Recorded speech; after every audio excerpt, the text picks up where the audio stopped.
தடைகளை குறித்து 3 செய்திகள் இதுவரைக்கும் நான் எடுத்திருக்கிறேன். போன கிழமையோட நான் அதை முடிக்கலாம் என்று நான் நினைத்தேன். ஆனால் இந்த கடந்த வாரத்திலே கர்த்தர் இந்த தடைகளை குறித்து இன்னொரு காரியத்தை, இன்னொரு அம்சத்தை எனக்கு காண்பித்தார். ஆகவே நான் அதை குறித்து பேசுவது, ஆவியானவர் பேசுவதை சபை கேட்கட்டும், காதுள்ளவன் கேட்க கடவன் என்று வேதம் சொல்லுகிறபடி இன்றைக்கு தடைகள் 4வது செய்தி. இந்த தடை என்னவென்றால், தேவனுடைய ஜனங்கள் தங்கள் ஆவிக்குரிய வாழ்க்கையில ஒரே நிலையிலே இருப்பதற்காக அழைக்கப்படவில்லை. இஸ்ரவேல் ஜனங்களை கர்த்தர் வனாந்தர பாதை கூடாக 40 வருடங்கள் நடத்தி சென்ற போது அவர்களை ஒரே இடத்திலே 40 வருஷம் இருக்க அவர் விடவில்லை. செங்கடலை கடந்து சீன் வனாந்தரத்துக்குள்ளே போனதுக்கு பின்பதாக அவர்கள் தேவனை நம்பாமல் போனதினால 40 வருடங்கள் அந்த சந்ததி ஒளியும் வரைக்கும் நான் உங்களுக்கு கொடுத்த வாக்குத்தத்தத்தை நிறைவேற்ற மாட்டேன் என்று சொன்னார். ஆகவே தேவன் அந்த வனாந்தரத்திலே, காதேஷ் பர்னியா என்று சொல்லப்பட்ட வனாந்தரத்தில் அவர்களை சுற்றி சுற்றி சுற்றி 40 வருஷங்களும் நடக்க பண்ணினார். அவர் சொன்னார் ஆண்டவர் எப்படி அவருடைய கூடாரத்தை நடுவிலே ஸ்தாபிக்க சொல்லி அதை சுற்றிலும் அந்த 12 கோத்திரங்கள் கோத்திரமாக அவர்கள் கூடாரங்களை அமைத்து அவர்கள் வாழ வேண்டியிருந்தது. பகல் வேளையிலே அவர்களுக்கு அந்த வனாந்தரத்திலே இணல் கொடுப்பதற்கு மேக ஸ்தம்பமாய் அவர்கள் மேலாக இருந்தார். ராத்திரி வேளையிலே அவர்களுக்கு வெளிச்சம் கொடுப்பதற்கு அந்த தேவனுடைய கூடாரத்துக்கு மேலாக அக்கினி ஸ்தம்பமாக அவர் எரிந்து கொண்டே இருந்தார் 40 வருஷங்கள். ஆனால் ஆண்டவர் சொன்னார், எப்பொழுது அந்த மேகம் நகருகிறதை நீங்கள் காண்கிறீர்களோ, எப்பொழுது அந்த அக்கினி ஸ்தம்பம் நகருகிறதை நீங்கள் காண்கிறீர்களோ, நீங்கள் உடனடியாக உங்கள் கூடாரங்களை பெயர்த்து கொண்டு அந்த மேகத்துக்கு பின்பதாய், அந்த அக்கினி ஸ்தம்பத்துக்கு பின்பதாய் நீங்கள் புறப்பட்டு வர வேண்டும். அந்த மேக ஸ்தம்பம், அக்கினி ஸ்தம்பம் எங்கே நிற்கிறதோ அங்கே திரும்பவும் அந்த இடத்துல என்னுடைய கூடாரத்தை அமைத்து நீங்கள் உங்கள் கூடாரங்களை அமைத்து அங்கே இருக்க வேண்டும். இப்படியாக ஒரு இடத்திலிருந்து இன்னொரு இடத்துக்கு அவர்களை வழிநடத்தி செல்லுகின்ற போது தேவன் பலவிதமான சூழ்நிலைகளுக்கூடாக அவர்களுக்கு தம்மை வெளிப்படுத்த ஆரம்பித்தார். ஒவ்வொரு தடவையும் அவர்கள் தேவன் தம்மை அவர்களுக்கு வெளிப்படுத்தின போது அவர்கள் தேவனை குறித்த அறிவிலே வளர ஆரம்பித்தார்கள். தேவனோடு அவர்களுக்கு இடையிலே இருந்த உறவு ஆழமாக ஆரம்பித்தது. அதே போலதான் அருமையான தேவ பிள்ளைகளே, உன்னை ரட்சித்த கர்த்தர் உன்னை ஒரே ஆவிக்குரிய நிலைமையிலே இருப்பதற்காக உன்னை ரட்சிக்கவில்லை. அவர் சொன்னார், என்னுடைய நாமத்தினாலே சுவிசேஷம் அறிவித்து அவர்களை ரட்சிப்புக்குள்ள நடத்தி அவர்களுக்கு ஞானஸ்தானம் கொடுத்து பின்பதாக அவர்களை சீஷராக்குங்கள் என்று சொன்னார். சீஷர் என்றால் ஊழியக்காரர்களாக மாற்றுங்கள். ரட்சிக்கப்படுகின்ற ஒவ்வொருவரும் கர்த்தருக்கென்று ஊழியம் செய்ய அழைக்கப்பட்டிருக்கிறார்கள். இன்றைக்கு இந்த சபையை நாங்கள் பார்க்கும்போது உங்களில் அநேகர் ரட்சிக்கப்பட்ட அந்த நிலவரத்திலேயே இருக்கிறீங்க. சபைக்கு வாரீங்க, போறீங்க, வார்த்தையில வளர்ச்சி இல்லை, பரிசுத்த ஆவியானவருடைய அபிஷேகத்துல வளர்ச்சி இல்லை, தேவனை குறித்த உறவுல வளர்ச்சி இல்லை, தேவனை குறித்த அனுபவங்கள் இல்லை. இந்த சபையின் ஆரம்ப காலத்தில் அதிகமான நேரங்கள் உபவாசத்திலே சபையாக நாட்கள், மாதங்கள், வருஷங்கள் செலவழிக்கப்பட்டது. ஞாயிற்றுக்கிழமை ஆராதனைக்காக 11 மணத்தியாலங்கள் அதுக்கு முதல் ஜெபிப்போம். அதுக்கு சனிக்கிழமையில மாத்திரம். ஞாயிற்றுக்கிழமை ஆராதனை மகிமையாக இருக்கும். இப்படியெல்லாம் வசதி கிடையாது. எல்லாரும் நிலத்தில் தான் உட்காருவாங்க. காலையில் 9 மணிக்கு 8:45 தொடங்கின ஆராதனை பின்னேரம் 2 மணி 3 மணிக்கு தான் முடியும். அது கூட முடிக்க கஷ்டம். அந்த ஆராதனை முடிஞ்சாலும் யாரும் போக மாட்டாங்க வீட்டுக்கு. சர்ச்சிலேயே இருப்பான். பின்னர் 5 மணி வரைக்கும் இருப்பாங்க விசுவாசிகள். ஏனென்றால் அங்க தேவனுடைய மகிமை இருந்தது, தேவனுடைய பிரசன்னம் இருந்தது. பலவிதமான அனுபவங்களை பெற்றுக்கொண்டார்கள். ஆராதனை வேளையிலே ஒருவர் தீர்க்க தரிசனம் உரைப்பார், இன்னொருவர் தரிசனம் காண்பார், இன்னொருவர் அந்நிய பாஷையில பேசுவார், இன்னொருவர் அதுக்கு வியாக்கியானம் பேசுவார்கள். இப்படியாக ஆராதனை, ஞாயிற்றுக்கிழமை ஆராதனையிலே வரங்கள் சபையிலே விசுவாசிகள் மத்தியிலே கிரியை செய்யும். ஒவ்வொருவரும் தேவனுக்காக பணி செய்தார்கள். ஒவ்வொருவரும் சுவிசேஷம் அறிவித்தார்கள். ஒவ்வொருவரும் ஆத்துமக்களை ஆதாயப்படுத்தினார்கள். ஆனா அப்படியா இருந்தவர்களுடைய நிலையை இன்றைக்கு பார்க்கிற நேரத்தில் அந்த காலத்தில் உள்ள அனுபவத்தோட அவங்க நிற்கிறாங்களே ஒழிய, இடப்பட்ட 15, 20, 25, 30 வருஷங்களுக்கு இடையில எந்த ஒரு அனுபவமும் இல்லை, எந்த ஒரு ஆவிக்குரிய வளர்ச்சி இல்லை, தேவனை குறித்த அறிவு இல்லை, ஆவிக்குரிய அனுபவங்கள் இல்லை, வார்த்தையின் வெளிப்பாடுகள் இல்லை, வரங்கள் கிரியை செய்வது இல்லை. தேவனுடைய இருதயம் உடைந்து போய் இருக்கிறது. உங்களை கண்டு புதிதாய் வருகிற ரட்சிக்கப்பட்டு சபையில் சேர்த்துக் கொள்ளப்படுகிறவர்களும் அப்படியே இருந்துட்டு போக தொடங்கிட்டான்.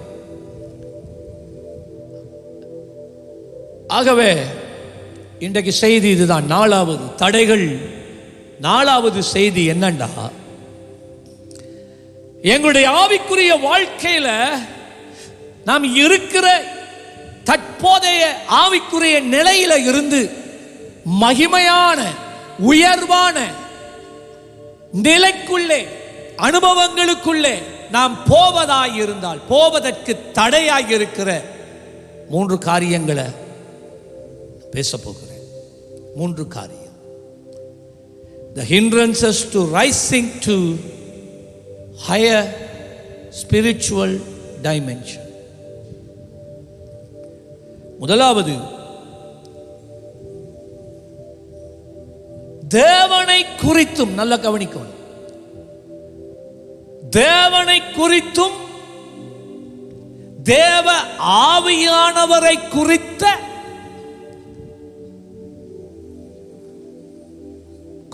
விருப்பத்தை இழந்து போன, வாஞ்சையை இழந்து போன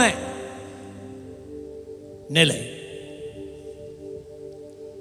இன்ட்ரெஸ்ட் இல்லை, ஆண்டவரை தேடுறதுக்கு ஆர்வம் இல்லை, வாஞ்சை இல்லை, ஆர்வம் இல்லை. படிக்கிறதுக்கு இருக்கிற வாஞ்சை வேதத்தை படிக்கிறதுக்கு இல்லை.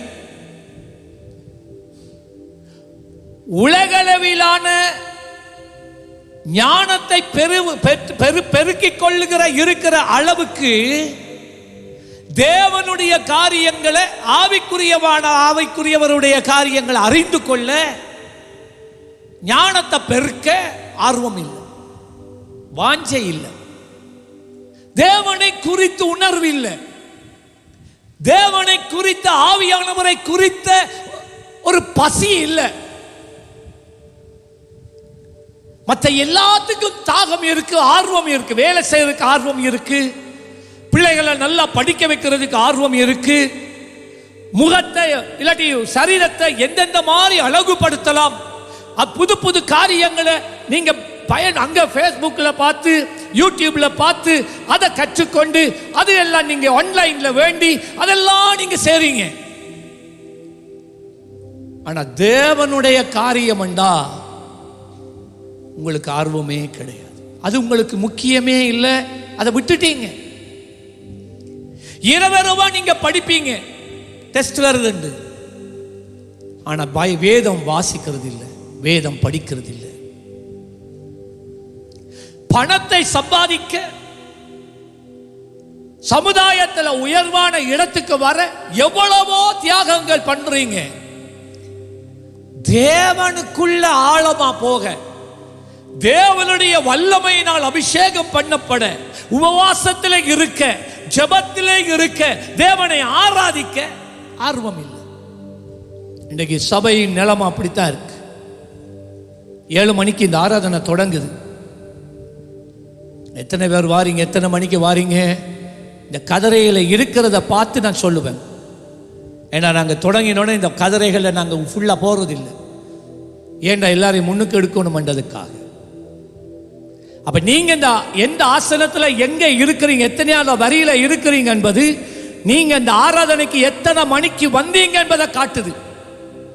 சிலரை பார்த்தா வருஷம் முழுவதும் கடைசி வருஷம் தான். ஆராதனை தொடங்கி அரை மணித்தியாலத்துக்கு பிறகு, 3/4 மணித்தியாலத்துக்கு பிறகு தான் நீங்க வாரீங்க. ஒரு காலத்துல சபையில முன்வரிசையில இருந்தாக்கள் நீங்க, இப்ப சபையில கடைசி வரிசையில இருக்கிறீங்க. ஏன்? இதுதான், இதை குறித்து தான் முதலாவது நான் உங்களோடு பேச விரும்புகிறேன். இது கர்த்தருடைய சத்தம். தேவன் உனக்காக ஏற்படுத்தியிருக்கிற அந்த உயர்வான இடத்துக்கு போக முடியாதபடி தடை பண்ணுகிற முதலாவது காரியம், தேவனை குறித்தும் பரிசுத்த ஆவியானவரை குறித்தும் அவருடைய வழிகளை குறித்து அறிய ஆர்வத்தை இழந்து போய் இருப்பதுதான்.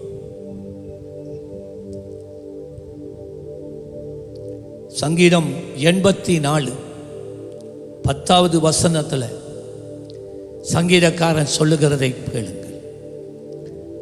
1000 நாளை பார்க்கிலும் உமது பிரகாரங்களில் செல்லும் ஒரே நாள் நல்லது. சொன்னா இந்த உலகத்தில் 1000 நாள் வாழ்வதை விட உம்மிடத்தில் ஒரு நாள் மேலா. படிக்கிறீங்க, நீங்க படிக்கிறீங்க, உபவாச ஜெபத்துக்கு வரலையே, போய் தானே படிக்கிறீங்க. அதான் ஆண்டவர் சொன்னார், உதட்டினால் நீங்க என்னிடத்துல கிட்டி சேர்றீங்க, ஆனா உங்களுடைய உள்ளமோ என்னை விட்டு தூரமாயிருக்கு. ராஜா தாவீது ராஜா பெரிய மாளிகையில இருந்தவன், செல்வ பெருக்கிலே இருந்தவன், அதிகார பெருக்கிலே இருந்தவன், அவனுக்கு தேவையான எல்லாமே அவனுக்கு இருந்தது.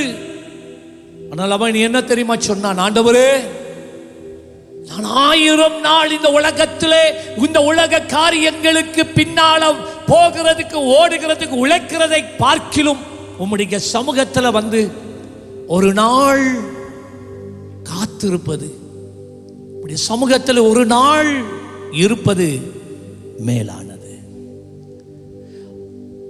ஆகாமிய கூடாரங்களில் வாசமாய் இருக்கிறதை பார்க்கிலும், ஆகாமிய கூடாரங்கள உலகத்தின் எங்களோட வீடு, உங்களோட வீட்டில் தொழில் செய்கிற இடத்துல சொல்றேன், நான் தொழில் செய்கிற இடத்துல என் வீட்டில் நான் இருக்கிறதை பார்க்கிலும் என் தேவனுடைய ஆலயத்தின் வாசற்படியில் காத்திருப்பதையே நான் தெரிந்து கொள்வேன். என்ன தெரியுமா சொல்றான்? எனக்கு ஒரு சாய்ஸ் வந்தா, இங்கால பக்கம் என்னுடைய மாளிகை, உலகத்திலே அந்த நாளில் இருந்த ராஜாக்களில் சிறந்த ராஜா, ஐஸ்வர்யம் உள்ள ராஜா, அதிகாரம் உடைய ராஜா, வல்லவரின் வல்லவனாய ஒரு ராஜா, எல்லாம் இருந்துச்சு தாவீதுக்கு. அப்படியான நேரத்தில் அவன் சொன்னான், தேவன் என்னிடத்தில் வந்து ஒரு பக்கம் என்னுடைய வாழ்க்கை வாழ்வாதாரத்தை, என்னுடைய அரண்மனையை காட்டிட்டு நீ இங்க இருக்க போறியா? இல்ல, எங்கட சர்ச்சில் என் ஆலயத்தில் ஒரு வாட்சர் தேவை, காவலாளர் வேண்டும் கேட்ல. நீ வருவியா? எதை தெரிவு சொல்வா? வீட்டில் இருக்கிறதையா? இல்லை என்றால் என்னுடைய ஆலய பிரகாரங்களில் காவல் காக்கிறதுக்கு எதை நீ தெரிந்து கொள்ளுவா? அவன் என்ன தெரியுமா சொன்னா, என் தேவனுடைய ஆலயத்தின் வாசற்படியில் காத்திருப்பதையே நான் தெரிந்து கொள்வேன்.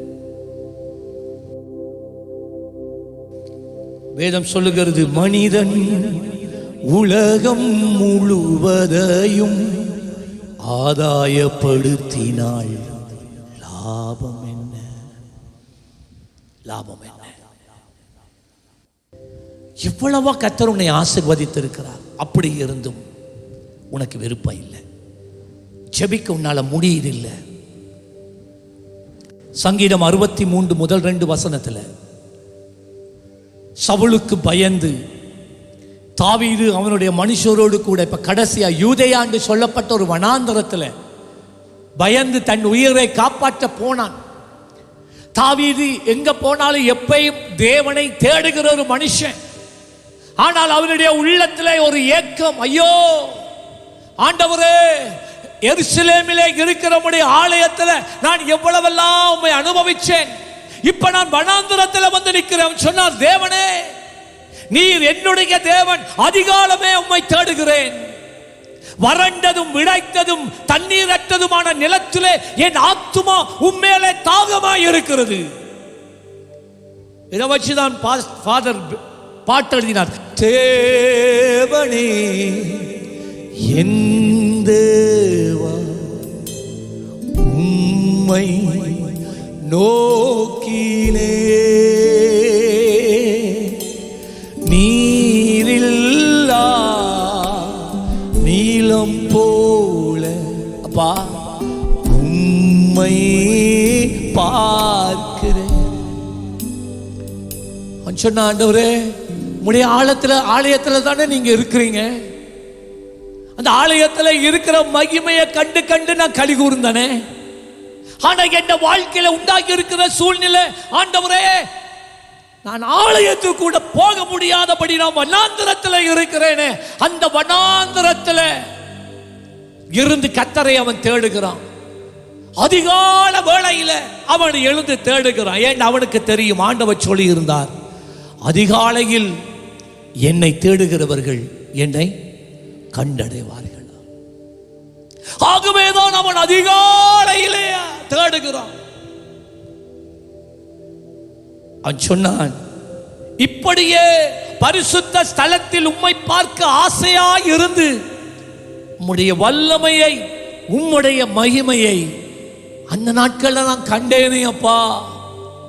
இப்ப என்னுடைய ஆலயத்துக்கு போவதற்கு கூட என்னால முடியாம இருக்கு. தாகம் இருக்கா? தேவனுடைய பிரசன்னம் இருக்கிற சமூகத்துக்கு வர உங்களுக்கு தாகம் இருக்கா? சிலர் பரிசுத்த நற்கரணை கொடுக்கிறேன்டா மாத்திரம் வந்துருவீங்க, எல்லாத்தையும் விட்டுட்டு மற்ற நாட்கள் அப்படியே சுத்தி தெரிவிங்க. கர்த்தர் சமூகத்துக்கு நீங்கள் முதலிடம் கொடுக்கிறது இல்லை. சிலர் சபைக்கு வாரது தப்பி தவறி நான் மரித்து போனால் எனக்கு அடக்காரதனை செய்யணுமே, அதுக்கு தான் சிலர் வாரது ஆலயத்துக்கு. பல பல நோக்கங்களுக்காக வருவார்கள், தேவனை தேடுவதற்கு வருவதில்லை. ஆனால் ஒரு காரியம் நான் சொல்லுகிறேன், கர்த்தருடைய ஆலயத்திலே கர்த்தர் தங்கி இருக்கிறார். கரங்களை தட்டி அப்பாக்கு நன்றி சொல்லுங்க. சங்கீதம் 11:4 கர்த்தர் தம்முடைய பரிசுத்த ஆலயத்தில் இருக்கிறார். கர்த்தருடைய சிங்காசனம் பரலோகத்தில் இருக்கிறது.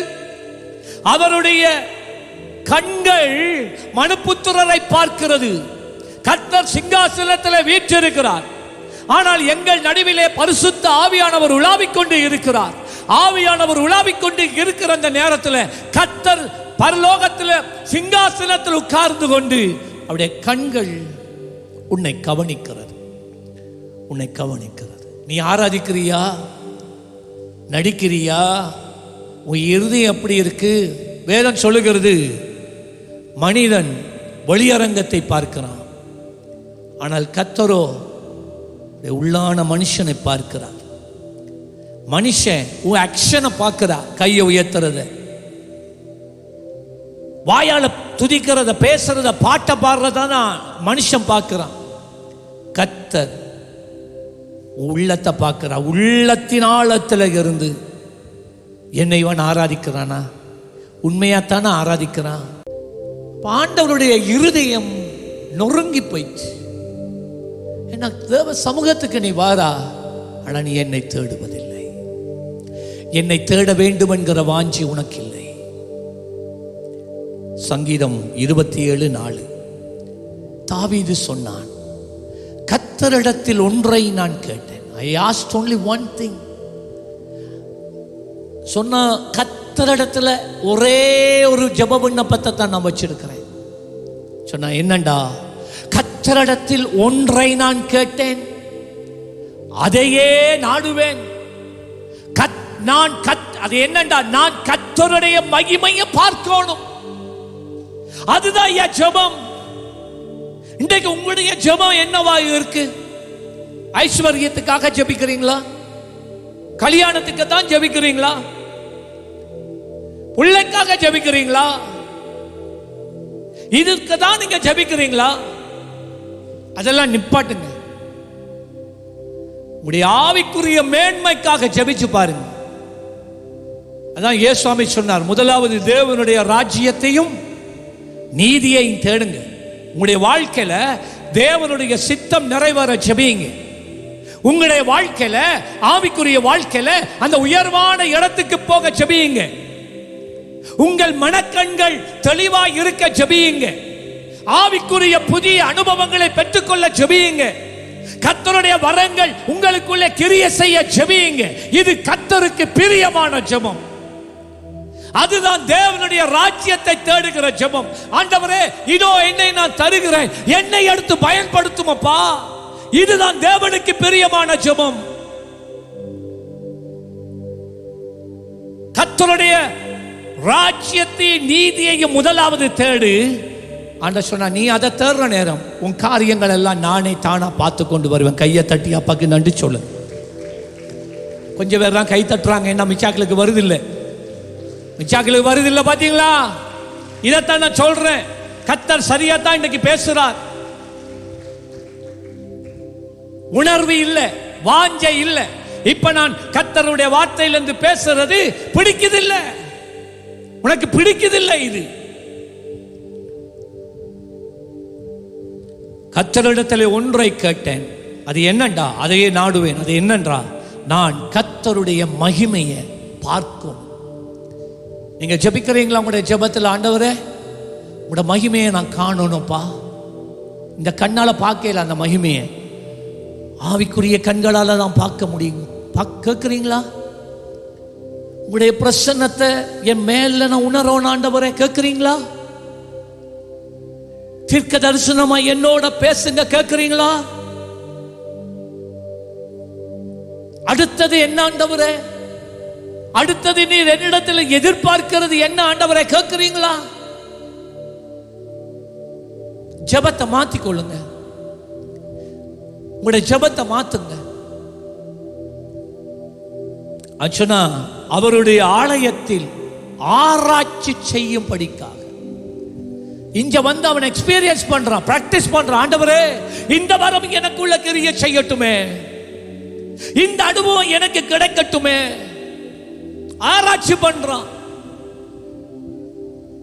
கர்த்தருடைய ஆலயத்திலே தங்கி இருப்பதையே நான் நாடுகிறேன்.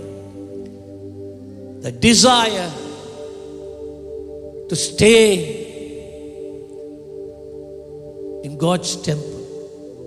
என்ன தேவன் ஆலயத்திலே வாசமாயிருக்கிறார்.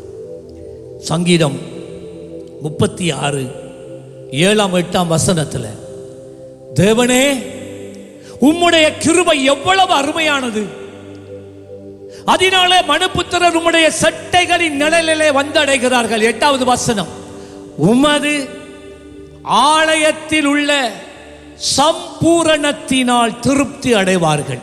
நான் சொல்ற ஒரு காரியம், இந்த உலகத்தில் இருந்து நீங்க எவ்வளவு சம்பாதிக்கலாம்,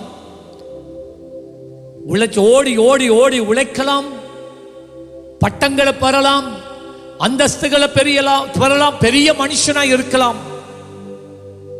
ஆனா எதுவுமே உனக்கு திருப்தியை வாழ்க்கையில கொண்டு வராது. பெரிய வீடுகள் இருக்கலாம், வாகனங்கள் இருக்கலாம், தோட்டங்கள் இருக்கலாம், எல்லாம் இருக்கும். ஆனா என்ன இருக்காதுன்னா திருப்தி இருக்காது. திருப்தி இல்லை. எவ்வளவு சம்பாதித்தாலும் திருப்தி இல்லை. இது போதும், திருப்தி இல்லை. ஆனால் எப்ப நீங்க கர்த்தர் சமூகத்தில் வந்து, ஆலயத்துக்கு வந்து அவருடைய பிரசன்னத்துக்காக காத்திருக்கிறீங்களோ, உள்ளத்தை ஊற்றி செபிக்கிறீங்களோ, உள்ளத்தினால் முழு பலத்தினால் அவர் ஆராதிக்கிறீங்களோ, வேதம் சொல்லுகிறது உமது ஆலயத்தில் உள்ள சம்பூரணத்தினால். இந்த ஆராதனை இன்றைக்கு ஒரு பரலோக ஆசீர்வாதம் இறங்கி கொண்டு இருக்கு. இந்த ஆராதனை தொடங்கின நிமிஷத்துல இருந்து இந்த ஆராதனை முடியும் நிமிஷம் வரைக்கும் பரலோக வாசல்கள் எங்களுக்கு மேலாக திறக்கப்பட்டு இருக்கிறது. அந்த பரலோக வாசல்ல இருந்து ஆசீர்வாதங்கள் தேவன் இந்த ஊழியத்தின் மேலே ஊற்றி கொண்டிருக்கிறார். சபை என்பது இந்த கட்டடம் அல்ல, சபை என்பது நீங்கள்.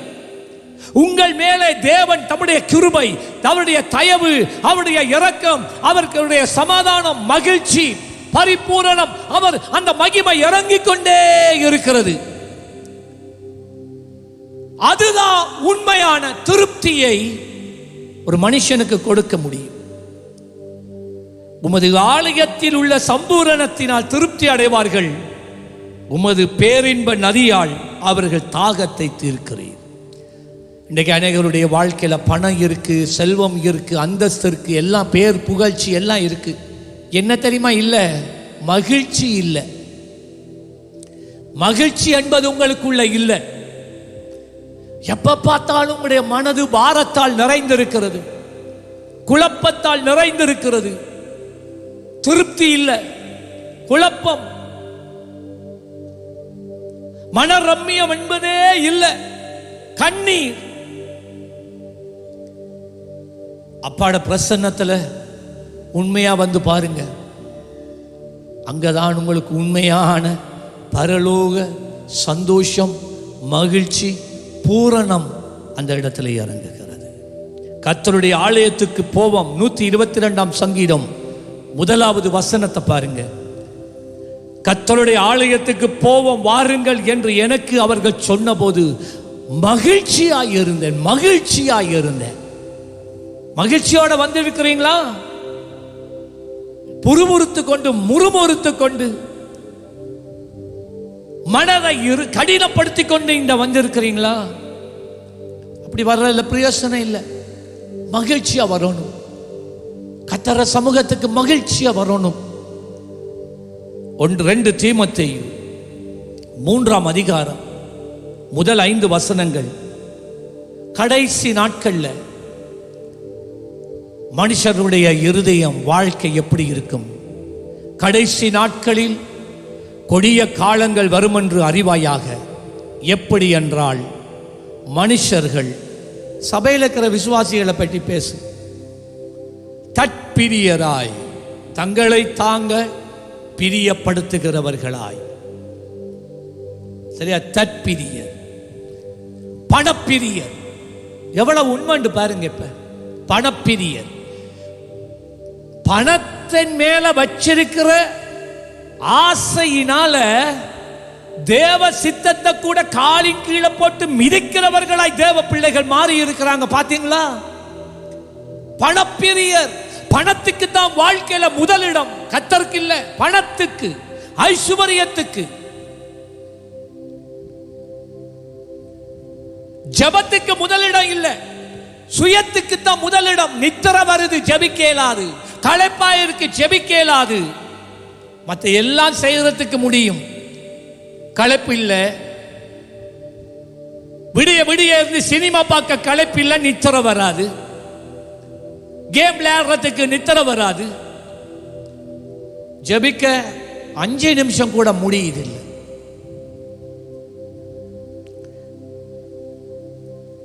தற்பிரியராய், பணப்பிரியராய், வீம்புக்காரராய், அகந்தை உள்ளவர்கள், பெருமை உள்ளவர்களாய், தூஷிக்கிறவர்களாய், தாய் தகப்பன்மாருக்கு கீழ்ப்படியாதவர்களாய், நன்றி அறியாமை உள்ளவர்களாய். எவ்வளவு உண்மை பாருங்க.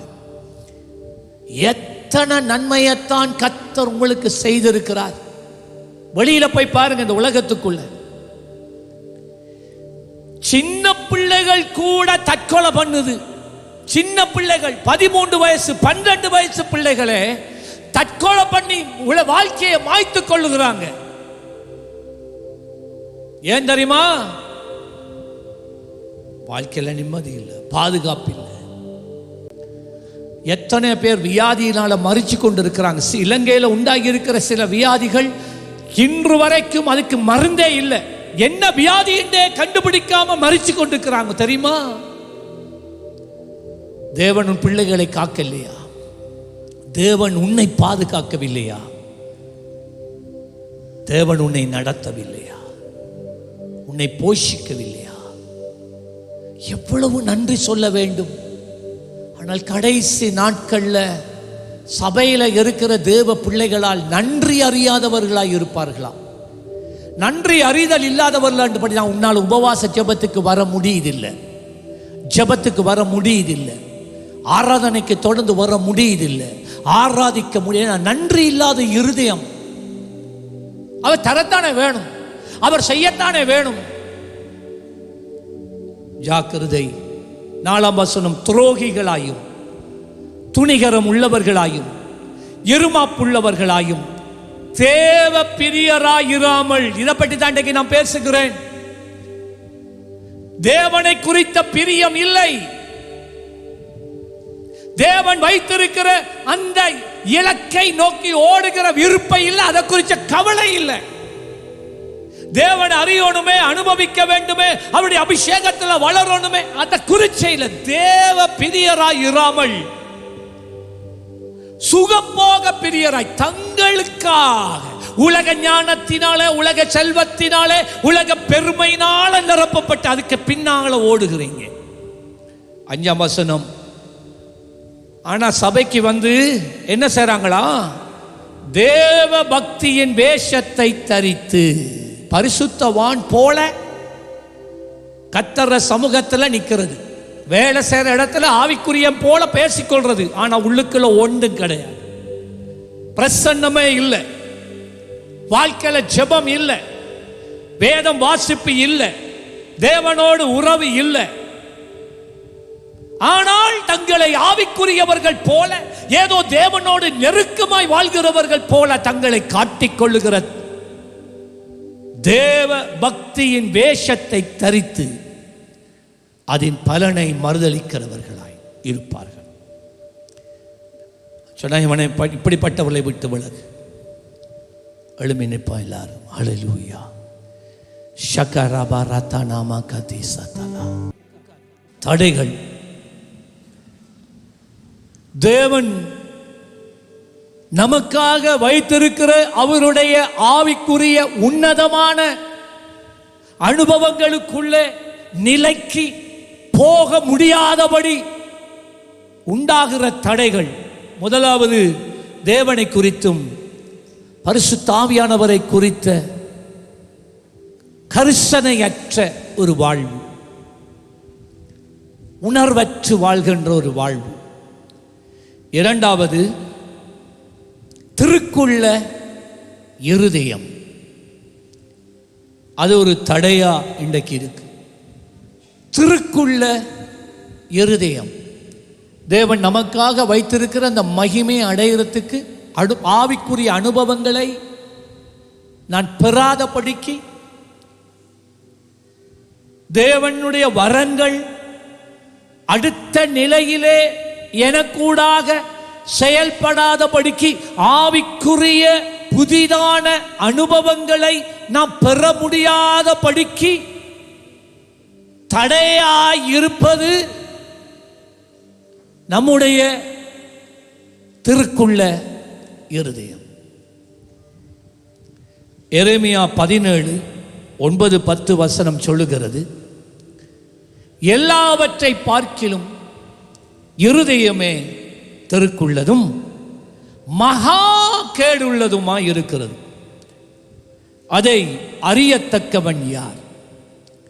கர்த்தராகிய நானே ஒவ்வொருவனுக்கும் அவனவன் வழிகளுக்கும் செய்கைகளின் பலனுக்கும் தக்கதாய் கொடுக்கும்படி. சிலருடைய வாழ்க்கையில தேவனுடைய கிரியைகள் பலமாய் காணப்படுகிறது. என்னருடைய வாழ்க்கையில ஒரு அளமா, ஒரு விதமா, ஒரு சின்ன அளவில் காணப்படுது.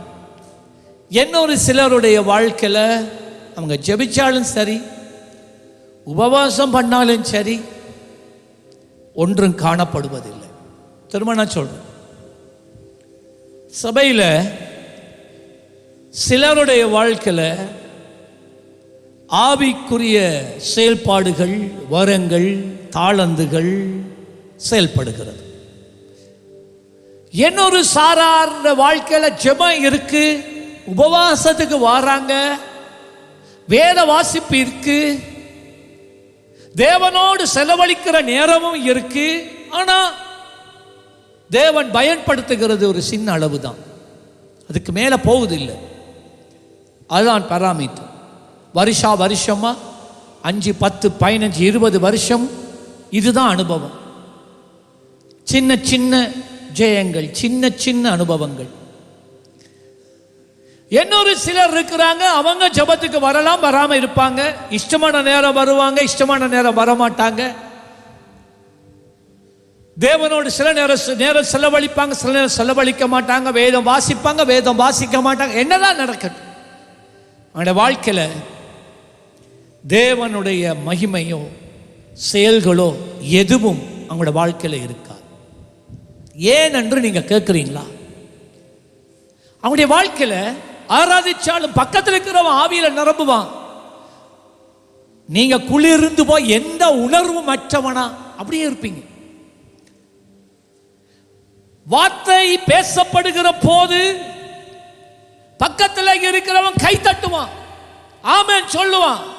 உங்களுக்கு ஆமேன் கூட வராது வாயால, அப்படியே இருப்பீங்க. பார்த்துக்கணும், உணர்வு இல்லை.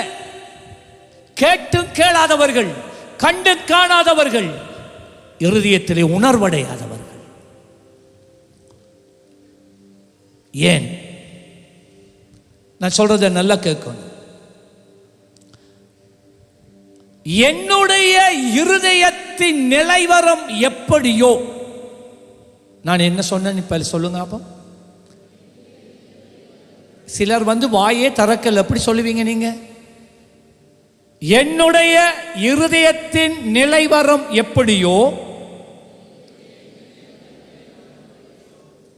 அதற்கு ஏற்பத்தான் ஆவிக்குரிய அனுபவங்களை கர்த்தர் எனக்கு கொடுப்பார். அப்ப தேவன் தப்பு பண்ணல, தேவன்ல ஒரு பிரச்சனை இல்லை, பிரச்சனை இருக்கு என்ன? விளங்கிட்டா பேரு? இப்ப நீங்க சில நேரம் போய் யோசிக்கிறீங்க, ஒரு ஆளா கர்த்தர் பயன்படுத்துறார், இன்னொருவரை பயன்படுத்தாம இருக்கிறாரு, ஏன்?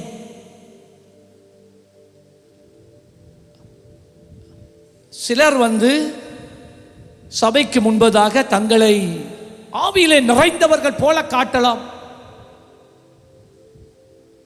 ஆனா அவர்களுக்கு கூட கர்த்தர் கிரியை செய்ய மாட்டார். விளங்குது என்று நான் என்ன சொல்றேன்? சிலர் சிம்பிளா இருப்பாங்க, தேவன் வல்லமையா கிரியை செய்வார். ஏன்? காரணம் என்ன? இருதயம். இந்த வசனத்தை நல்ல வடிவா கவனியுங்க. கர்த்தராகிய நானே ஒவ்வொருவனுக்கும் அவன், நான் உங்க எல்லாரையும் தான் குறிக்குது, என்னையும் சேர்த்து, அவன் வழிகளுக்கும் செய்கைகளின் பலன்களுக்கும் தக்கதை கொடுக்கும்படி இருதயத்தை வாசிங்க ஆராய்கிறவரும் உள்ளிந்திரியங்களை சோதிக்கிறவருமாய் இருக்கிறேன் என்று கர்த்தர் சொல்றார். அப்படின்னு அர்த்தம் என்னண்டா, ஏன் ஒருவனுடைய ஜெபத்தை கேட்கிறார், இன்னொருவனுடைய ஜெபத்தை கேட்காமல் இருக்கிறார்? ஏன் ஒருவனுடைய ஆவிக்குரிய தாகத்தை கண்டு ஆசீர்வதிக்கிறார், தாகம் தீர்க்கிறார், இன்னொருவன் தாகம் இருந்தும் தீர்க்கப்படாம போகுது? ஏன் சபையிலே ஒரு சாரார் ஆவியிலே நிரம்புகிறார்கள், அனுபவிக்கிறார்கள், இன்னொரு சாரார் வந்த விதமாகவே திரும்பி போகிறார்கள்? காரணம் என்ன தெரியுமா? அவனுடைய இருதயத்தின் நிலைவரத்தின் படியே கர்த்தர் செய்கிறார். according to the condition of his heart. எல்லாம் உங்களுக்குள்ள எடுத்துருங்க. இப்போ சும்மா பிரசங்கம் கேட்குற மாதிரி கேட்க வேணாம். ஒரு சத்தியத்தை உங்களுக்கு நான் இப்போ காட்டுறேன். ஆண்டவர் எப்படி செயல்படுகிறார் என்பதை காட்டுறேன். ஹார்ட், இருதயம். சரியா? சங்கீதம் 24 3-6 வசனம். கர்த்தாவே உமது கூடாரத்தில் தங்கி வாழ்பவன் யார், குடியிருப்பவன் யார்? யார் கர்த்தருடைய பர்வதத்தில் ஏறுவான்? யாரால தேவ பிரசன்னத்துக்குள்ள வர முடியும்? யார் அவருடைய பரிசுத்த ஸ்தலத்தில் நிலைத்திருப்பான்? ஆதாம் பாவம் செஞ்சான் பாருங்க. அதுவரைக்கும் பகலின் குளிர்ச்சியான வேளையில ஏதேன் தோட்டத்திலே தேவன் நடந்து வருகிற சத்தத்தை கேட்டு ஆதாமும் ஏவாளும் ஓடி போய் தேவனோடு உறவாடுவார்கள். ஆனா எப்பொழுது பாவம் என்பது வந்துச்சோ, அதே தோட்டத்தில் அதே பகலின் குளிர்ச்சியான நேரத்தில் வளமை போல அவர்களோடு பேச உறவாட தேவன் வருகிற சத்தத்தை கேட்ட உடனே அவர்கள் ஓடி ஒளித்துக் கொண்டார்கள் என்று வேதம் சொல்லுகிறது. இருதயம் சரியில்லாட்டி எவராலும் கர்த்தர் சமூகத்துக்குள்ள நிற்க முடியாது. இன்றைக்கு அதுதான் அநேகர் ஆராதனைக்கு வாரதில்லை. ஆராதனைக்கு வந்தா தப்பி தவறி ஆண்டவர் வெளிப்படுத்திட்டாருண்டா நம்ம கதை போச்சு என்று நீங்க நினைக்கிறீங்க. அருமையான தேவ பிள்ளையே, கர்த்தர் பேசுகிறார். இருதயம் இருதயம் கைகளில் சுத்தம் உள்ளவன், கிரியையில சுத்தம் உள்ளவன், இருதயத்தில் மாசில்லாதவனுமாய் இருந்து. இருதயத்தில் சுத்தம். தன் ஆத்துமாவை மாயைக்கு ஒப்புக்கொடாமண்டா, மாய்மாலம் நடிப்புக்கு ஆத்துமாவை ஒப்புக்கொடாம நடிக்கக்கூடாது. உலகத்துக்கு ஒரு முகம், சபைக்குள்ள இன்னொரு முகம், வீட்டில் இன்னொரு முகம் வேணும். அப்படி வேணாம். ஆண்டவர் அதை வெறுக்கிறார். நீ உண்மையாக இருக்கணும். தன் ஆத்துமாவை மாயைக்கு ஒப்புக்கொடாமலும் கபடாய் ஆணையிடாமலும் ஏமாற்றக்கூடாது, வஞ்சிக்க கூடாது, பொய் சொல்லக்கூடாது. 5வது வசனம், அவன் கர்த்தரால் ஆசீர்வாதத்தையும் தன் ரட்சிப்பின் தேவனால் நீதியையும் பெறுவான். இதெல்லாம் யார்ட்ட இல்லையோ அவன் பெறுவான். கைகளில் தூய்மை உள்ளவன், இதய நேர்மை உள்ளவன், மனதார சத்தியத்தையே ஒவ்வொரு நாளும் தினந்தோறும் பேசுபவனே. வளைண்டா 6ஆம் வசனம், இதுவே அவரை தேடி விசாரித்து அவருடைய சமூகத்தை நாடுகிற யாக்கோபு என்னும், நான் உங்களோட பேரை போடுங்க, என்னும் சந்ததி. Thank you Jesus. கண்ணை மூடி இதை கொஞ்சம் உங்களுக்குள்ள எடுங்க. யாரால தேவ பிரசன்னத்தை உணர முடியும் தெரியுமா? இருதயத்தில் தூய்மை உள்ளவர்கள், நடிக்கிறவர்கள் அல்ல. எவன் தன் பாவங்களை அறிக்கை செய்து விட்டு விடுகிறானோ, அப்படிதான் வேதம் சொல்லுது. எவன் தன் பாவங்களை அறிக்கை செய்து, அறிக்கை செய்கிறவன் முதலாவது தன் பாவத்தை தான் ஒத்துக்கொள்ள வேண்டும்.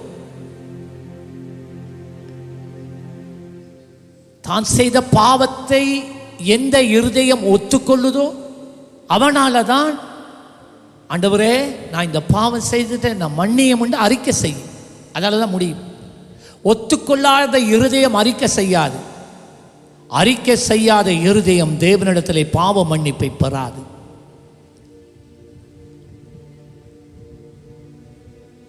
ஜீசஸ். இருதயம். ஒரு நிமிஷம் சொல்லுங்க, ஆண்டவரே நீ இருதயத்தை சுத்திகரிங்க, ஒரு இருதயத்தை சுத்திகரிங்க, என் இருதயத்தை சுத்திகரிங்க, இருதயத்தை சுத்திகரிங்க. ஒரு காலத்தில் நம்முடைய பட்டணத்தில் நான் சொல்றேன், யுத்த காலத்தில் ஆவிக்குரிய கிறிஸ்தவன் என்று சொன்னால் போதும், ஆமிக்காரனே விட்டுருவான் அவங்கள போறதுக்கு. ஆனால் அவங்களுக்கு தெரியும் இவங்க தீமையான காரியம் செய்கிற ஆட்கள் இல்லை. எங்க போனாலும் அவங்க உண்மை பேசுறவங்க கண்டு ஒரு சாட்சி இருந்தது. தேவனுடைய பிள்ளைகள், அந்த காலத்தில் ரட்சிக்கப்பட்ட பிள்ளைகள் பொய் சொல்ல மாட்டாங்க, சண்டை பிடிக்க போக மாட்டாங்க. உண்மையாகவே ஒரு கன்னத்தில் அரைஞ்ச மறுகணத்தை கொடுக்கிறவங்க தான் அவங்க. போலீஸ் ஸ்டேஷன் ஏற மாட்டாங்க, பொய் சொல்லி ஒரு மற்றவனை குற்றப்படுத்த மாட்டாங்க, சாட்சியா இருந்தாங்க. எல்லாருக்கும் எல்லாமானேன் என்று பவுல் சொன்னது போல் ஒரு வாழ்க்கை வாழ்ந்தாங்க. ஆனா இந்த காலத்து ஆவிக்குரிய கிறிஸ்தவர்களை ஒரு துட்டுக்கு நம்பேலாத அளவுக்கு இன்றைக்கு மாறிட்டு, அஞ்ஞானிகள், தேவனை அறியாதவர்கள் எவ்வளவோ உண்மையுள்ளவர்களா இருக்கிறாங்க, அவங்களா நம்பிட்டு போயிடலாம். ஆனால் இந்த ஆவிக்குரிய கிறிஸ்தவன் என்று இருக்கிறானே, கர்த்தாவே, விசுவாசியையே விசுவாசிக்க முடியாத ஒரு சந்ததியில் நாங்கள் வாழ்றோம். இன்றைக்கு அது மாறணும். எனக்கு மற்றவங்களை பற்றி தெரியாது. சீயோனே, கர்த்தர் உன்னை எதிர்பார்க்கிறார், கர்த்தர் உன்னை எதிர்பார்க்கிறார். நாங்கள் எல்லாரும் ஒருமனப்பட்டு எங்க இருதயத்தை தூய்மையாக்கினா கர்த்தர் எங்களை அடுத்த நிலைமைக்கு கொண்டு போவார். கையை தட்டி அப்பாக்கு நன்றி சொல்ல. எல்லாம் எங்க கையில தான் இருக்கு, எல்லாம் என் கையில தான் இருக்கு. கர்த்தருக்கு பயந்தவரை காலமெல்லாம் கனம் செய்பவள், கர்த்தருக்கு பயந்தவரை காலமெல்லாம் கனம் செய்பவள், நிந்தையான பேச்சுக்களை தன் வாயால பேசாதிருக்கிறவன் சாமல் இருப்பவனே. ஆஹா, போதும். இவன் தான் கர்த்தர் பிரசன்னத்தை உணர முடியும். இவன் தான் தைரியமா தேவனுடைய பிரசன்னத்தில் இருக்க முடியும். இன்றைக்கு இருக்கிற சபையில் இருக்கிற விசுவாசிகள் அப்படி இருக்கிறாங்களா? வாயை திறந்தா ஒரு நல்ல வார்த்தை வருதில்லையே. சபைக்குள்ளேயே ஒருவர முகம் பார்த்து இன்னொரு ஆளால இன்னொரு முகத்தை பார்க்க முடியாத சூழ்நிலை இருக்கு. அவ்வளவு பகை, குரோதம். நான் சொல்றது உங்களுக்கு விளங்கும். அப்படி பெரிய பரிசுத்தவான் போல நிக்க வேணாம். காதுள்ளவன் கேட்க கடவன், காதுள்ளவன் கேட்க கடவன். அடுத்த நிலைமைக்கு தேவன் உனக்காக வைத்திருக்கிற ஆவிக்குரிய அனுபவங்களுக்குள்ள நீ போக முடியாம இருக்கிறதுக்கு காரணம், நீ ஜெபிச்சாலும் உபவாசம் பண்ணினாலும் ஆராதித்தாலும் நீ பெறாமல் இருப்பதற்கு காரணம் உன் இருதயம் இன்னும் சுத்தமாகல. இருதயம் சுத்தமாகல. எத்தனை பேரோட ஆண்டவர் பேசுறார்? கை வைத்து காட்டு. கொஞ்சம் பேரோட பேசுறார், கொஞ்சம் பேரோட பேசல. இதுதான் சீயோனின் நிலவரம். சரி, கர்த்தர் சொன்னது சரி. 2 ராஜாக்கள் 14ஆம் அதிகாரம் 3 முதல் 14 வசனங்களை நீங்க போய் வீட்டை வாசிங்க. இங்கே ஒரு ராஜா இருக்கிறான், அவன் பேர் அமத்சியா. வேதம் சொல்லுகிறத நல்லா கவனிங்க. எல்லா வசனமும் நான் வாசிக்கல, ஆனால் ஒரு சில வசனங்களை வாசித்து காட்டுறேன் பாருங்க, உங்களுக்கு புரியும் என்று நான் நம்புறேன். 3ஆம் வசனத்தில் அமத்சியா ராஜாவான போது கர்த்தரின் பார்வைக்கு செம்மையானதை செய்தான். ஹலோ, கதைக்க கூடாது. என்ன செய்தானா சொல்லுங்களேன்? கர்த்தரின் பார்வைக்கு யார பார்வைக்கு செம்மையானதை செய்தானா? கர்த்தருடைய பார்வையில் என்னவா? செம்மையானதை செய்தான். தவறாமல் ஆராதனைக்கு வாரது, தவறாமல் காணிக்க கொடுக்கிறது, தசமபாகம் போடுறது, தவறாமல் நற்கருணைக்கு வாரது, தவறாமல் விசேட பாடல்களை பாடுறது தவறல்ல, எல்லாம் ஓகே, குட், கர்த்தருடைய பார்வையில். ஆனா 8ஆம் வசனம் சொல்லுது, அமத்சியா யோவாஸ் என்னும் இஸ்ரவேலின் ராஜா. அமத்சியா யூதாவின் ராஜா. தென் இஸ்ரவேல், வட இஸ்ரவேல் அவருடைய தலைநகரம் சமாரியா. வட இஸ்ரவேலுடைய ராஜாவின் பேர் யோவாஸ். இந்த அமத்சியா ராஜா இருதயம் சரியில்லை, அவனுக்கு இருதயம் சரியில்லை. ஒரு பக்கத்தால கர்த்தருக்கு பிரியமானத தேவனுடைய பார்வையில் அவர் சொன்னதை செய்றான், மறுபக்கத்தில் இருதயம் சரியில்லை. எல்லாரும் சொல்லுங்க இத. ஒரு பக்கத்தில் எல்லாரும் சொல்லலையே, ஒரு பக்கத்தால கர்த்தர் சொன்னதை செய்றான். சொல்லுங்களேனா, பின்னுக்கு சொல்றாங்க இல்ல. ஒரு பக்கத்தால கர்த்தர் சொன்னதை செய்றான், மறுபக்கத்தால தாம் விரும்பினதை செய்றான். எப்படி இருக்கு நம்ம நிலைமை இன்றைக்கு? அங்கேயும் சேரும், இங்கேயும் சேரும். ஜபம் போல ஜபம் இருக்கு, வேத வாசிப்பு இருக்கு, உபவாசம் இருக்கு. ஒரு பக்கம் கர்த்தருடைய பார்வையில் செம்ம, ஆனா மத்த பக்கத்தில் இருதயம் பொல்லாதது. இவன் சும்மா போயிட்டு இந்த யோவாஸ் என்கிற இஸ்ரவேலின் ராஜாவை வம்புக்கு இழுக்கிறான். அமத்சியா யோவாஸ் என்னும் இஸ்ரவேலின் ராஜாவின் இடத்துல ஸ்தானாதிபதிகளை அனுப்பி நம்முடைய சமர்த்தியத்தை பார்ப்போம் வா என்று சொல்ல சொன்னான். எங்கிட்ட கூட பலம் இருக்கா, இல்ல உன்னிட்ட கூட பலம் இருக்கா, வாரியா யுத்தம் பண்ணி பார்ப்போம். உனக்கு ஏண்டா இந்த தேவையில்லாத வம்பு? ஏன் உனக்கு இந்த தேவையில்லாத வேலை அமத்சியா? ஏன் சும்மா உன்னை இன்னொருவனோட கம்பேர் பண்ண பார்க்கிறா? விளங்குதா? எந்த புள்ள அவங்களோட புள்ளைய விட நல்ல, எந்த புள்ள வெள்ள புள்ள,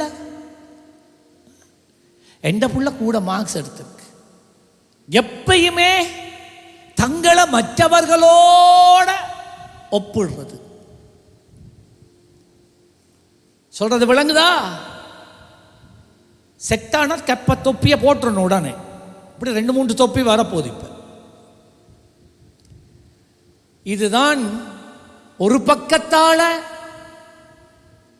கர்த்தருக்கு பார்வையில செம்மையானதை சேரான், மறுபக்கத்தில் அவனுடைய இருதயத்தில் இருக்கிற தீமையை செய்தான். போட்டி மனப்பான்மை. அப்போ இந்த யோவாஸ் ராஜா சொல்கிறான், இது தேவையில்ல அமத்சியா. சொன்ன கேளுங்க, வா என்று சொல்ல சொன்னான். 10வது வசனம். அப்போ இந்த யோவாஸ் ராஜா சொல்கிறான், நீ ஏதோமியரை முறியடித்ததினால் உன் இருதயம் உன்னை கர்வம் கொள்ள பண்ணினது. பார்த்தீங்களா, கர்வம் என்றா பெருமை, அகங்காரம். வாழ்க்கையில் ஒரு சின்ன ஜெயத்தை எடுத்த உடனே வர்ற அகங்காரம், ஒரு வீட்டை கட்டின உடனே வார அகங்காரம், பிள்ளை பாஸ் பண்ண உடனே வார அகங்காரம். சொல்றான், சின்னொரு யுத்தத்தை போய்த்து நீ போய்த்து அவங்களை அடிச்சு வந்ததால உனக்கு அகங்காரம் வந்துட்டோ, உன் இருதயம் உன்னை கர்வம் கொள்ள பண்ணினது. நீ பெருமை பாராட்டி கொண்டு உன் வீட்டில் இருறா, வாயை திறக்காத, சும்மா வந்து என்னோட நோண்டாதன்னு சொன்னான். சிலர் தாங்களாகவே தேவையில்லாத வம்பில சிக்கிக் கொள்ளுகிறார்கள். வாயை வச்சுட்டு இருக்க தெரியாது பாரு, போனை சும்மா வச்சுட்டு இருக்க இல்லாது பாரு. ஃபேஸ்புக்கில் எழுதுறது, வாட்ஸ்அப்பில் எழுதுறது, 1000 பேர்ட்ட தேவையில்லாத வார்த்தைகளை பேசுறது, என்ன விட்டா யாரும் இல்லை. கவனம். இவன் சொன்ன, ஏய் உண்ட கர்வத்தையும் ஆணவத்தையும் வீட்டை வச்சுட்டு பெருமையை சும்மா வம்பிழுக்காது, நீங்களே வாசிங்க. நீயும் தேவையில்ல, அவன் சொல்றான், தேவையில்லாம என்னோட நோண்டினா நீயும் உன்னோட கூட யூதாவும், நீ மட்டும் இல்ல உன்னால உன்னோடு கூட இருக்கிற சனமும் பொல்லாப்பை தேடிக்கொள்வான். ஏன்? 11ஆம் வசனம். ஆனாலும் அமத்சியா செவி கொடாதே போனான். பாத்தீங்களா, ஒரு பக்கத்தால கர்த்தருக்கு பிரியமானதை சேரான், கர்த்தர் பார்வையிலே செம்மையானதை சேரான். மறுபக்கத்தில் மாம்சம் கிரிய செய்து, மறுபக்கத்தில் பெருமை கிரிய செய்து, அவனுடைய இருதயம் முழுவதும் கர்த்தருக்கு அர்ப்பணிக்கப்படல. 2 வாழ்க்கை. ஒரு பக்கம் ஆவிக்குரியவன், மறுபக்கம் மாம்சத்துக்குரியவனா வாழ்ந்துட்டு போறான். என்ன நடந்தது தெரியுமா? 12ஆம் வசனம். இவன் யுத்தத்துக்கு வரணும் என்று பிரஷர் கொடுத்ததினால யோவாஸ் ராஜா தன் இராணுவத்தோடு வந்தான். அமத்சியா ராஜா தன் இராணுவத்தோட போய் அடி வாங்கி எல்லாரையும் துரத்தி கொண்டு வந்து என்ன தெரியுமா செய்தான்? அமத்சியா ராஜாவையே கையுமையுமா பிடிச்சிட்டான். பிடிச்சது மட்டும் விடல, தேவனுடைய எருசலேமில் இருக்கிற ஆலயத்தில் இருக்கிற அலங்கத்தை 400 முழம் உடைச்சான், நொறுக்கினான். ஆலயத்துக்குள்ள போய் தங்கம், பொன், வெள்ளி போன்றதான எல்லா பனிமுட்டுக்களையும் அவன் தனக்காக எடுத்துக்கொண்டான். அமத்சியா ராஜாவினுடைய அரண்மனைக்குள்ள போய் அங்கே இருக்கிற விலை உயர்ந்த எல்லா பொருளையும் எடுத்துக்கொண்டு தன் தேசத்துக்கு போயிட்டான். உனக்கு தேவையாடா யோவாசி, அமத்சியா, உனக்கு இது தேவையா? தேவையா இது? இருதயம் சரியில்லை பாருங்க. எத்தனை பேருக்கு இது விளங்குது நான் பேசுறது? இதனால தான் அடுத்த நிலைக்குள்ள எங்களால் போக முடியுதில்லை. ஸ்டான்லிக்கு விளங்குதா? இன்னொரு உதாரணத்தை காட்டுகிறேன். 2 ராஜாக்கள் 4ஆம் அதிகாரம் 8 முதல் 39 வசனங்களை குறித்து வச்சு போய் வாசிங்க. நான் வசனம் என்ன நடக்குதுன்னு சொல்றேன். ஒரு நாள் சூனமே என்று சொல்லப்பட்ட ஒரு கிராமத்தில் ஒரு கணம் பொருந்திய ஒரு ஸ்திரீ இருந்தாள். அந்த காலத்தில் எலிசா ஊழியம் செய்து கொண்டு இருந்தான். எலிசாவுக்கு ஒரு வேலைக்காரன் இருந்தான், அவனுடைய பேர் கேயாசி. ஊழியர் சேராக்கள் நல்லா கவனிக்கணும், இது அவனுடைய பேர் கேயாசி. இந்த அப்பவே சொன்னால், நீங்க எங்களை வீட்டுக்கு வரணும் என்று சொல்லி சரின்னு இவங்க வீட்டுக்கு போயிட்டாங்க. சாப்பாடு கொடுக்கிறாள். சொல்றா, நீங்க எப்பயுமே நீங்க இஞ்சல பக்கம் ஊழியமா போற நேரம் எங்களோட வீட்டை நீங்க வராம போக கூடாது, எங்களோட வீட்டில் நீங்க சாப்பிட்டுட்டு தான் போகணும். ஓகே. அந்த பக்கமா ஊழியத்துக்கு போற நேரத்தில் எல்லாம் எலிசாவும் கேயாசியும் அங்க போய் சாப்பிடுவாங்க. இப்ப அந்த ஸ்திரீ என்ன செய்கிறாள்? தன் கணவனோட பேசி தேவனுடைய மனுஷனுக்கு மேல் வீட்டறையில மேலுக்கு ஒரு வீட்டை கட்டி, அப்ஸ்டேர் ஒரு அறை, ஒரு ஜன்னல், ஒரு மேசை, ஒரு கட்டில், ஒரு விளக்கு வச்சுட்டு சொல்றாள், ஐயா நீங்க அங்கெல்லாம் நீங்க தங்கி இருக்க வேணாம், உங்களுக்கு என்று ஒரு அறை கட்டி இருக்கிறோம், நீங்களும் உங்களுடைய ஊழியக்காரனும் வந்து எங்களோட இருந்துட்டு போகலாம். எலிசாவும் சொன்னான் சரி. வளமை போல எலிசா ஊழியமா போற நேரம் அங்கத்தான் தங்கி இருந்துட்டு போவான். ஒரு நாள் எலிசாட உள்ளத்துல, எலிசா மட்டும்தான் மேல ரூம், கேஎஸ்சி உதவியாளர், அவர் கீழே தான் இளைஞ்சி எல்லாரோட கதைச்சு தெரியும், எலிசா கதைச்சு தெரிய மாட்டான். ஒரு நாள் எலிசா கேட்கிற அந்த வீட்டில் இருக்கக்குள்ள, டேய் இவ்வளவு இந்த அம்மா நமக்கு உதவி செய்றாவே, என்னடா அவங்களோட வாழ்க்கையில குறைவு இருக்கு, நாம சொன்ன எல்லாம் ஆகும் தானே, பாருங்க வல்லமா பவரை பாருங்க. அப்ப இவன் போயிட்டு கதை கொடுத்து எல்லாம் பார்த்தா இவங்க திருமணமாகி பல வருஷங்களாகி ஒரு குழந்தை இல்லை.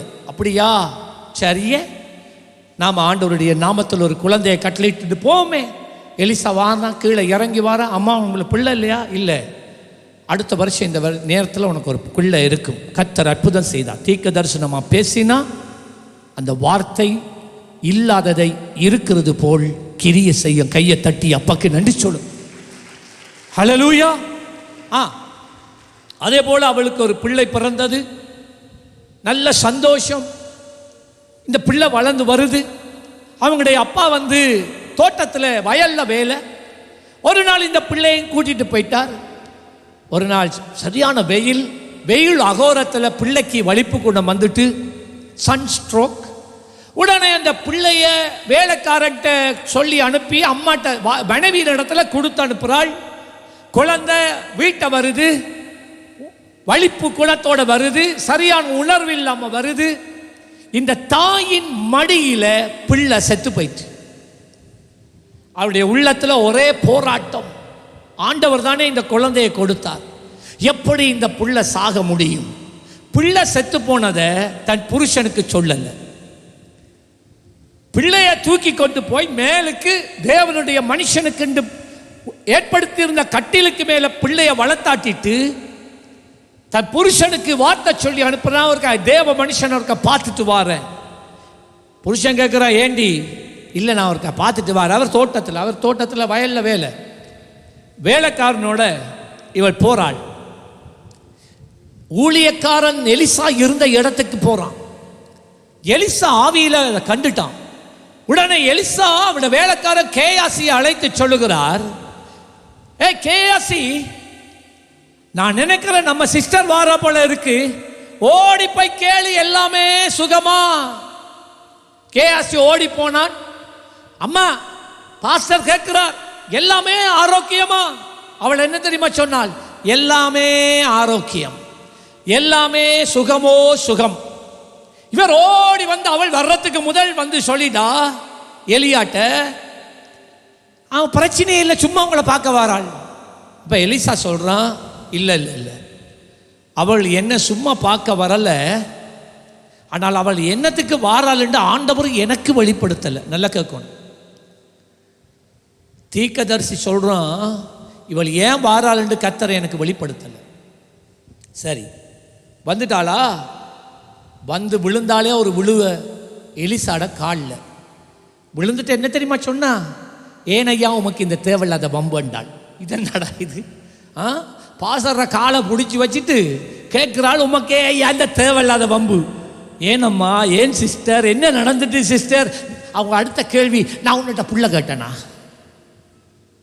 இது என்ன கோதாரிடா இது? என்னம்மா நடந்துட்டு? என்னப்பா இப்ப என்ன நடந்துட்டு? என்ன நடந்துட்டா? பிள்ளை செத்து போயிட்டு. இப்ப என்ன தெரியுமா சொன்னாள்? உயிரோடு எழுப்பித்தா மனுஷா, உயிரோடு. என் ஆண்டவரே, இந்த பிள்ளை இல்லாத ஆக்களுக்கு ஜெபிக்க எனக்கு பயமா இருக்கு. யோசிச்சு பாருங்க. எலிசா சொல்லி அவள் கற்பத்திலே குழந்தை உண்டாகி, இப்ப குழந்தை நல்லா வளர்ந்து சந்தோஷமா இருந்து, இப்ப பிள்ளை செத்து போனோடனே சொல்றா, நானா உன்னிட்ட புள்ள கேட்டேன்? இப்ப புள்ள செத்து போயிட்டு உயிரோடு எழுப்பித்தா எப்படி இருக்க முடியும்? யோசிச்சு பாருங்க. 5 கட்டு 60 கட்டு எனக்கு என்ன செய்யறன்னு தெரியும். ஆனால் தேவனுடைய வல்லமை எலிசாவின் மேல இருந்துச்சு. சரி அம்மா நீ போ அம்மா, நான் வாரன். அவள் சொன்னா இந்த போற வார விளையாட்டு கிடையாது, நீர் வாரி என்ன. இவன் எலிசா கலந்து போகலாம் என்று நினைச்சார். இது எல்லாருக்கும் நடக்கிற மாதிரியே தானம்மா நடந்திருக்கு. நீ என்ன செய்யறது? கத்தர் கொடுத்தார், கத்தர் எடுத்தார். அவள் சொன்னார் இந்த கத்தர் கொடுத்தால் கத்தர் எடுத்தார் கதை வரக்கூடாது, எனக்கு புள்ள வேணும். அப்ப இந்த எலிசா என்ன செய்கிறான்? தன்னுடைய கோல், அதுல தேவனுடைய அபிஷேகம் இருந்துச்சு. அது அற்புதம் செய்யற கோல். இந்த கோலை தன் வேலைக்காரன் கேயாசிட்ட கொடுத்து சொல்றான், கேயாசி போ முன்னுக்கு, அந்த பிள்ளைய மேல கட்டில வளர்த்தாட்டி இருக்கிறான் சிஸ்டர், பிள்ளை செத்து போயிட்டான். இந்த கோலை கொண்டு போய் அந்த பிள்ளையின் மேல வை. அவன் கோலை எடுத்துட்டு போயிட்டான். எலிசா அற்புதம் நடக்க போகிறது என்று எதிர்பார்த்துட்டு இருக்கிறான். எலிசா போற பிளான்லயே இல்லை. ஆனா இந்த இஸ்ரவேலை சொன்னார், மிஸ்டர் நீர் வாரும், நீர் இதுல இருந்து தப்ப இயலாது. கோல் போனா போகட்டும், கேயாசி போனா போகட்டும், அதுக்கு பின்னால நான் போக மாட்டேன், நீர் வரணும். இவருக்கு ஒன்றுமே செய்ய இயலாது. சரி வாங்க போவோம் என்றுட்டு போறான். போற வழியில இடையில கேயாசி ஓடி வந்தான். என்ன எலிசா கேட்டா, என்ன? இல்லையா, வாசிக்கிறேன் 29வது வசனம். அப்பொழுது எலிசா கேயாசியை பார்த்து, நீ இடையை கட்டிக்கொண்டு என் தடியை உன் கையில் பிடித்துக்கொண்டு வழியில் ஒருவனை சந்தித்தாலும் அவனை வினாவாமலும், உன்னை ஒருவன் வினாவினால் அவனுக்கு மறுமொழி சொல்லாமலுமாய் போய் என் தடியை அந்த பிள்ளையின் முகத்தின் மேல் வை என்றார். 30வது வசனம். பிள்ளையின் தாயோ, நான் உம்மை விடுகிறதில்லை என்று கர்த்தரின் ஜீவனையும் உம்முடைய ஜீவனையும் கொண்டு சொல்லுகிறேன் என்றாள். 31வது வசனம். கேயாசி அவர்களுக்கு முன்னே போய் அந்த தடியை பிள்ளையின் முகத்தின் மேல் வைத்தான். ஆனாலும் சத்தமும் இல்லை, உணர்ச்சியும் இல்லை. ஆகையால் அவன் திரும்பி அவனுக்கு எதிர்கொண்டு வந்து பிள்ளை விழிக்கவில்லை என்று சொன்னான். எந்த அற்புதமும் நடக்கல. நல்லா கேளுங்க. ஒரு காலத்தில் எலியா மகத்தான காரியங்களை செய்த போது, இன்றைக்கு கேயாசு எப்படி எலிசாவுக்கு பணிவிடை செய்தானோ அப்படித்தான் எலிசா எலியாவுக்கு பணிவிடை செய்தான். வேதம் சொல்லுகிறது, எலியாவின் கைகளுக்கு தண்ணீர் வார்த்த எலிசா. அவனைத்தான் கர்த்தர் எலியாவுக்கு பின்பதாக எலியா செய்த அற்புதங்களை பார்க்கிலும் இரட்டிப்பான அபிஷேகத்தோடு நடத்தினார். இப்ப எலிசாவுக்கு பிறகு ஆண்டவர் வைத்திருக்கிற மனிதன் கேயாசி. எலிசாவும் அதைத்தான் எதிர்பார்த்து கொண்டு இருந்தான். அதற்காகத்தான் அவன் ஆயத்தப்படுத்தி கொண்டு இருந்தான்.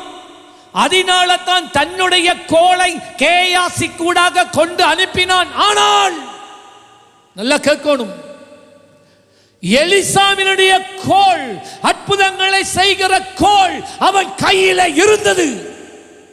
அற்புதம் நடக்கல. இன்றைக்கு அநேகர் அபிஷேகம் வேணும் என்று எத்தனையோ ஊழியர்கள்ட்ட போயிட்டு தலையை கொடுத்தீங்க, எண்ணெய் வைக்கப்பட்டது, உங்களுக்கு ஜெபிக்கப்பட்டிருக்கு, ஆனால் உங்களுக்குள்ள எந்த மாற்றமும் வரல. ஏன்? இதை பற்றி தான் இன்றைக்கி நான் பேசுகிறேன். ஏன் உங்களால் அடுத்த நிலைமைக்கு போக முடியல? ஏன் கேயாசி கூடாக கர்த்தர் கிரியை செய்யல? அந்த கோல் என்பது தேவனுடைய அபிஷேகம். அந்த கோல் என்பது தேவன் உனக்கு கொடுத்திருக்கிற வரங்கள். அந்த கோல் என்பது தேவன் உனக்கு தந்த தாளந்து, உனக்கு தந்த அழைப்பு, உனக்கு தந்த ஊழியம். அப்படி இருந்தும் ஏன் ஒன்றும் நடக்கல? இந்த கேள்வி உங்களில் அநேகருக்கு இருக்கு. ஆண்டவர் எத்தனையோ வாக்குத்தத்தங்களை கொடுத்தாரே, தேவன் எனக்கு எத்தனையோ தரிசனங்களை காட்டினாரே, அப்படி இருந்து நான் உபவாசிக்கிறேன், ஜெபிக்கிறேன், ஆனால் ஏன் என் வாழ்க்கையில இன்னும் அதை அடைய முடியாமல் என் ஆவிக்குரிய வாழ்க்கையிலே, என் ஆவிக்குரிய ஓட்டத்திலே அந்த நிலைக்கு போக முடியாமல் இருப்பதின் காரணம் என்ன? சொல்லித்தாரன், இருதயம். என்னது? இருதயம். யார இருதயம்? எலிசாடையா? இல்ல, கேயாசியின் இருதயம். ஒரு பக்கத்துல எலிசாவுக்குரிய அவனுடைய உபகாரத்தை அவன் செய்றான், நல்லவனா இருக்கிறான். ஆனால் மறு பக்கத்துல அவன் ஒரு பணப்பிரியனாய் இருந்தான்.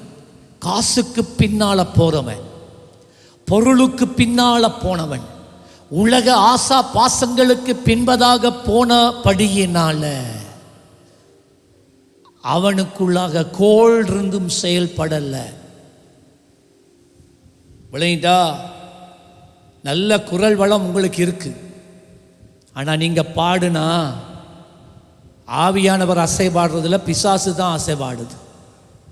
ஆவி உணர முடியல. ஏன்? ஹார்ட். இன்றைக்கு உனக்கு அருகாமையில வந்து கர்த்தர் பேசுகிறார், உன்னோட பேசுகிறார். ஹார்ட். 2 ராஜாக்கள் 5ஆம் அதிகாரம் அடுத்த அதிகாரத்துக்கு வந்து பார்த்தீங்கன்னா, எலிசாவின் இடத்துக்கு சீரியாவின் இராணுவ தளபதி நாகமான் என்று சொன்ன ஒரு மனுஷன் வந்தான். அவனுக்கு குஷ்டரோகம் வந்திருந்தது.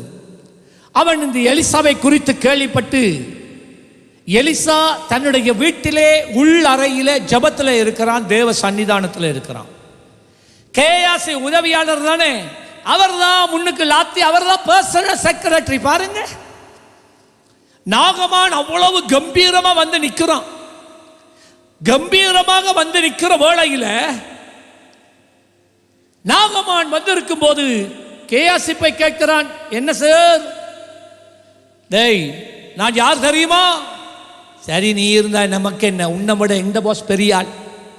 சரி சரி கேளு, எனக்கு குஷ்டரோகம் பிடிச்சிட்டு தீர்க்கதரிசன இடத்துல போனா அவ என் மேல கைய வச்சு எண்ணெய வச்சு எனக்கு சுகம் தருவாரண்டு நம்பி வந்திருக்கிற, போய் சொல்லு. சரி, போறான். கேயாசிட்ட, செக்ரட்டரி தானே, எலிசாட்ட போறான். கேயாசி, ஐயா, சீரியா ராணுவத்தின் தளபதி வந்திருக்க ஐயா. என்னவாம்? குஷ்டரோகமாம் ஐயா. இப்ப என்னவாம்? நீங்க வந்து எண்ணெய் வச்சு பூசி ஜெபிச்சு விடுதலையாக்கி அனுப்பணுமாம். அவன் சொன்னா, அவன்கிட்ட சொல்லு, நான் வெளியே வரமாட்டேன். அவன்கிட்ட சொல்லு, யோர்தான் நதியில போய் 7 தரம் மூழ்கி எழும்பட்டான். சரி ஐயா. கேயாசி போனான். ஓ ஐயா, ஐயா சொல்ற, யோர்தான் நதியில போய் 7 தரம் மூழ்கி எழும்பட்டான். இவனுக்கு கோபம் வந்தது. என்ன? அந்த ஊத்த நதியில, கலங்கி இருக்கிற தண்ணியில, சீரியால நல்ல நதியில எனக்கு அதுலயா போயிட்டு? அவன் கோபத்தோட போயிட்டான். அப்ப அவனோட வந்தவங்க, யா காசு கேட்டானா? இல்லையே. என்னத்தை கேட்டான் உங்கள்கிட்ட? அந்த யோர்தான்ல 7 தடவை மூழ்கி எழுமினா உங்களுக்கு சுகம் வரும்னு தானே சொன்னான். எப்படியோ அவனை கன்வின்ஸ் பண்ணி அவனோட வந்த வாக்கள் அவனை யோர்தான் நதிக்கு கொண்டு போய் 1ஆம் தரம் எழுப்பி பார்க்கிறான். ஒன்றுமே மாற்றம் இல்லை. 6ஆம் தரமும் எழுப்பி பார்க்கிறான், ஒரு மாற்றமும் இல்லை. அது சொல்ல அவன் கோமன், இதெல்லாம் பொய்யா ஐயா, என்ன ஒரு தடவை ஐயா, என்ன ஒரு தடவை கெஞ்சி குளாரி 7ஆம் தரம் தண்ணிக்குள்ள அவன் போய் வந்தபோது அவனுக்குள்ளே இருந்த குஷ்டரோகம் எல்லாம் போய் அவனுடைய தோல் ஒரு குழந்தையின் தோலை போல புதிய தோலாய் மாறினது. அவனால் ஆச்சரியம் தாங்க முடியல. அவன் நிறைய வெகுமதிகளை கொண்டு வந்திருந்தான். தங்கம் பொன் கொண்டு வந்திருந்தான், பணத்தை கொண்டு வந்திருந்தான். சந்தோஷத்தோட திரும்ப எலிசாவின் வீட்டுக்கு வாரான். யார் முன்னுக்கு நின்றது? Personal secretary Gehazi. சிவமாயிட்டு என்ன போய்யா, சிவமாயிட்டு ஐயாவை பார்த்துட்டு போகணும். நில்லுங்க, நான் கேட்டுட்டு வரேனே, போற ஐயா சிவமாயிட்டாம், உங்களை வரட்டாம். சொல்லு, நான் அவனை பார்க்க தேவையில்லையாண்டு. அவன் சொல்றான், உங்களை அவர் பார்க்க மாட்டாரா, உங்களை போகட்டாம். சொன்னா, இல்லை, கொஞ்சம் வெகுமதி கொண்டு வந்திருக்கிறேன், அதற்கு அவரை கையில கொடுத்துட்டு போகணுமா. சரி, நான் சொல்றேன். ஐயா, காணிக்க கொண்டு வந்திருக்கிறேன், காணிக்க உங்களை தான் வரட்டாம், உங்களோட கையில தான் கொடுப்பாராம். சொல்லு அவன்கிட்ட, காணிக்கையும் தேவையில்ல, ஒன்றும் தேவையில்ல, இலவசமாய் பெற்றேன், இலவசமாய் கொடுத்தேன், போ சொல்ல ஆள. அதே போல அவன் சொல்லிட்டான், அவங்க போயிட்டான். ஆனால் இப்பதான் பாயிண்ட்டுக்கு வாரேன்.